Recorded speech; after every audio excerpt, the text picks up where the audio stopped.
열심보다 귀한 순종. 너희가 이것을 알고 행하면 복이 있으리라. 요한복음 13장 17절. 만일 당신이 세상의 항구에 매인 밧줄을 끊지 않으면 하나님께서 폭풍으로 그 줄을 끊으시고 당신을 바다로 내보내실 것입니다. 당신의 인생의 배를 하나님께 매달고 하나님의 목적이 담긴 커다란 파도를 향해 나아가십시오. 그러면 당신의 눈이 활짝 뜨일 것입니다. 만일 예수님을 믿는다면 항구의 술집에서 그곳을 떠날 생각도 없이 감미로운 술에 취하거나 쾌락을 즐겨서는 안 됩니다. 당장 항구의 술집을 떠나 하나님의 위대한 깊은 세계로 들어가야 합니다. 그러면 자신에 대해 알게 되고 영적 분별력을 갖게 됩니다. 당신이 어떤 일을 해야 한다는 것을 알게 되면 당장 순종하십시오. 순종하면 더 많은 것을 깨닫게 됩니다. 당신이 어디에서 영적으로 막혀버렸는지 점검하십시오. 그곳은 바로 당신이 무엇을 해야 한다는 것을 알면서도 당장 필요한 것 같지 않아 순종하지 않은 지점일 것입니다. 그 결과로 영적 지각도 없어지고 분별력도 사라진 것입니다. 이는 영적으로 자신을 충만케 해야 하는 위기의 때에 오히려 영적으로 집중하지 못했기 때문입니다. 이처럼 순종해야 하는 순간에 순종을 거부하는 것이 얼마나 위험합니까? 순종의 모조품은 열심입니다. 자기 멋대로 자신을 희생시키는 마음 상태입니다. 이러한 열심이 종종 영적 분별을 대신하곤 합니다. 그래서 로마서 12장 1절, 2절에 언급된 영적 사명을 이루기보다 자신의 열심을 드러내려고 합니다. 그러나 하나님의 뜻을 분별함으로 당신의 삶 속에서 그분의 뜻을 이루어 드리는 것이 자신을 희생시키는 그 어떤 위대한 열심보다 훨씬 귀한 것입니다. 순종이 제사보다 낫고 하나님께서 당신을 새로운 피조물로 만들어 가실 때 자꾸 과거의 모습을 돌아보려는 것을 주의하십시오. 사람이 하나님의 뜻을 행하려 하면 알리라. 오늘은 6월 8일 열심보다 귀한 순종이라는 제목으로 말씀을 나누겠습니다. 그 다음으로 해야 할 일은 무엇인가? 어제 묵상에서 이야기한 것처럼 오늘부터 9일 동안 그리스도인의 경험에 관한 내용을 시리즈로 다루게 될 것입니다. 오늘 묵상의 원제목은 What next? 다음은 무엇입니까? 여기에 다른 사람들보다 더 많이 알기로 결심하다라는 부제가 붙어 있습니다. 어제 묵상은 게으르지 말라고 그리스도를 구심점으로 삼으라는 내용이었습니다. 그렇다면 오늘 그 다음은 What next? 챔버스의 글입니다. 당신의 인생의 배를 하나님께 매달고 하나님의 목적이 담긴 커다란 파도를 향해 나아가십시오. 그러면 당신의 눈이 활짝 뜨일 것입니다. 챔버스는 우리 인생을 항해하는 배에 비유하고 있습니다. 하나님이 원하시는 다음 일을 위해 출항하는데 방해가 되는 것은 항구의 술집입니다. 술의 유혹을 이기지 못해 계속 항구에 머물러 있다면 하나님이 우리를 쓰실 수 없을 것입니다. 우리가 해야 할 일은 당장 술집을 떠나 저 깊은 바다, 즉 하나님의 위대하고 깊은 세계로 들어가는 것입니다. 우리 그리스도인들이 그리스도를 구심점으로 삼은 후 다음으로 해야 하는 일은 당장 닻을 올리고 출발하는 것입니다. 깊은 바다를 향해 나아가지 않으면 하나님의 뜻을 볼 수도 알 수도 없습니다. 깊은 곳에 들어가면 갈수록 우리는 더 깊은 하나님의 인도하심을 경험합니다.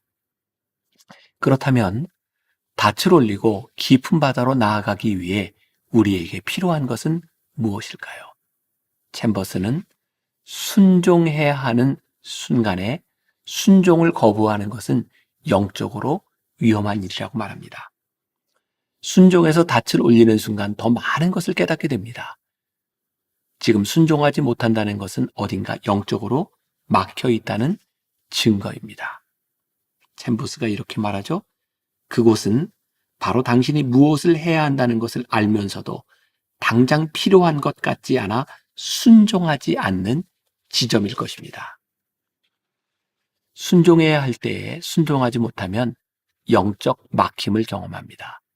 그렇게 되면 영적 지각과 분별도 상실하게 되고 더 이상의 순종이 불가능한 상태에 이릅니다. 불순종으로 막힌 영적인 상태를 뚫는 유일한 길은 순종입니다. 이재훈 목사가 쓴 그리스도께서 내 안에, 내가 그리스도 안에 라는 책에 보면 순종을 이렇게 설명하고 있습니다. 악기를 연주하는 사람은 악보에 철저히 순종할 때 자유로울 수 있습니다. 바이올린을 배우지 않은 사람이 1분간 자유롭게 연주한다고 생각해 보십시오. 그 사람은 자유라고 말하겠지만 그 안에는 악보가 없기 때문에 진정한 자유가 될 수 없습니다. 악보에 충실하게 순종할 때 자유가 일어나는 것처럼 우리 인생의 진정한 악보 대신 그리스도께 온전히 순종할 때 우리는 진짜 자유를 누릴 수 있습니다. 이제 우리가 분별해야 할 아주 중요한 일이 있습니다. 왜 순종하지 못하냐는 것이죠. 챔버스는 오늘 묵상에서 아주 중요한 것을 지적하고 있습니다. 순종의 모조품은 열심입니다. 자기 멋대로 자신을 희생시키는 마음 상태입니다. 이러한 열심이 종종 영적 분별을 대신하곤 합니다. 중요한 것은 희생이 아니라 순종이라는 것을 기억하십시오. 우리는 종종 희생을 순종으로 착각합니다. 로마서 12장 1절부터 2절에 우리가 잘 알고 있는 말씀이 나와 있죠. 그러므로 형제들아, 내가 하나님의 모든 자비하심으로 너희를 권하노니 너희 몸을 하나님이 기뻐하시는 거룩한 산제물로 드리라. 이는 너희가 드릴 영적 예배니라. 너희는 이 세대를 본받지 말고 오직 마음을 새롭게 함으로 변화를 받아 하나님의 선하시고 기뻐하시고 온전하신 뜻이 무엇인지 분별하도록 하라.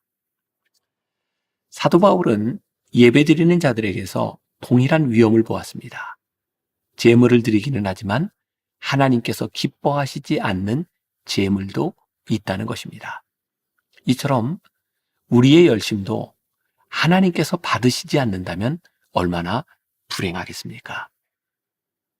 그러므로 우리의 영적 행위가 하나님을 기쁘시게 하는지 그렇지 않은지 분별하는 지혜를 가져야 합니다. 사무엘상 15장 22절에 우리가 잘 아는 유명한 구절이 있죠. 순종이 제사보다 낫다.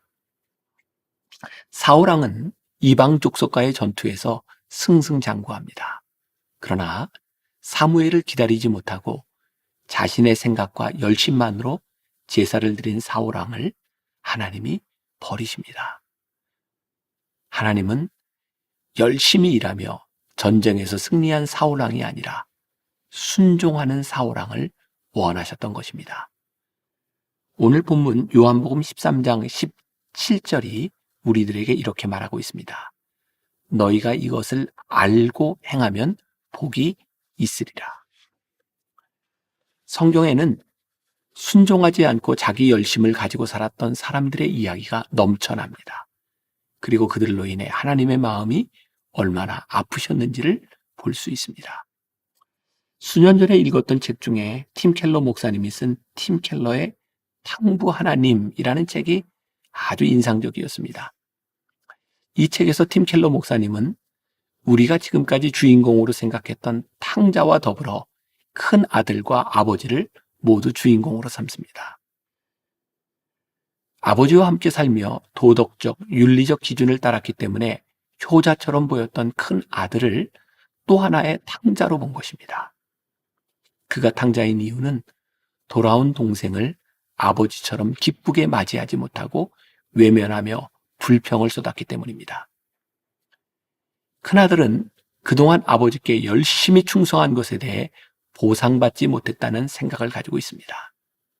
예수님은 이 비유를 통해 바리새인들의 잘못된 종교적 열심의 경고 메시지를 전하고 있습니다. 이 메시지는 우리로 하여금 하나님 앞에서 어떤 순종을 하고 있는지를 돌아보게 합니다. 복 있는 자는 열심히 사는 사람이 아니라 순종하며 사는 사람임을 기억해야 합니다.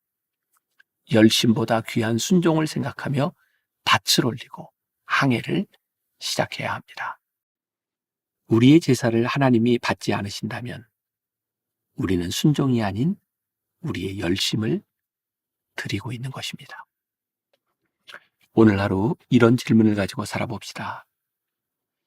우리가 하는 일 중 무엇이 자기 열심이고 무엇이 순종인지 구별할 수 있습니까?